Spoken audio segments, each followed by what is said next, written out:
সবে মাসখানেক হলো জি বাংলার পর্দায় পথচলা শুরু করেছে তুই আমার হিরো। সুপারস্টার সাক্ষ্যজিৎ এবং এক সাধারণ মেয়েই আরশির গল্প তুলে ধরছে এই সিরিয়াল। গল্পের এখনও পর্যন্ত যা দেখানো হয়েছে, মধুবনীর প্ল্যানে সায় দিয়ে আরশিকে বিয়ে করেন সাক্ষ্যজিৎ। যদিও তা পুরোটাই ভাওতা, সবার সামনে সুখী জুটি হিসেবে ধরা দিলেও আদতে 6 মাসের জন্য চুক্তির বিয়েতে রাজি হয় আরশি। দুই নায়িকাকে নিয়ে নায়কের কার্যত মাথায় হাত পড়ার অবস্থা সিরিয়ালে। এর মাঝেই ধারাবাহিকে পা রাখতে চলেছে আরও এক নতুন চরিত্র। সিরিয়ালে নিত্য নতুন চরিত্রের আগমন হতেই থাকে। বিশেষ করে ধারাবাহিক নতুন নতুন শুরু হলে গল্পের বিভিন্ন দিক তুলে আনতে প্রয়োজন হয় নতুন চরিত্রদের।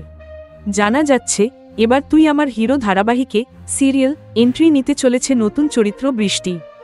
জানা গিয়েছে, সাক্ষ্যজিতের এক বড় ভক্ত হিসেবে দেখা যাবে বৃষ্টি চরিত্রটিকে, যে প্রিয় নায়কের বিয়ের খবর শুনে উন্মাদ প্রায় হয়ে ওঠে। তবে জানা যাচ্ছে, এটি একটি ক্যামিও চরিত্র হতে চলেছে। বৃষ্টি চরিত্রে দেখা যাবে অভিনেত্রী অস্মিতা চক্রবর্তীকে। তিনি জানান, মাত্র দুদিনেরই শ্যুট ছিল তার। তবে পরবর্তীতে চরিত্রটি আবারও সিরিয়ালে ফিরবে কি না তা এখনই বলা সম্ভব নয়। অস্মিতা এই মুহূর্তে অভিনয় করছেন জি বাংলারই কোন গোপনে মন ভেসেছে সিরিয়ালে। প্রসঙ্গত, প্রথম থেকেই ভালো টিআরপি তুলছে তুই আমার হিরো। বিপরীতে স্টার জলসার তেঁতুলপাতা থেকে এ সপ্তাহেও স্লট ছিনিয়ে নিয়েছে ধারাবাহিকটি।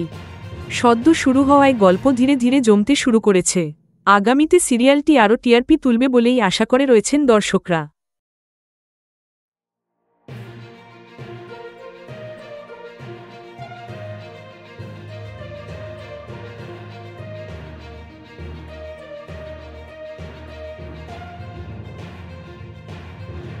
Thank you so much for watching our videos. Please do like, share, and subscribe our channel.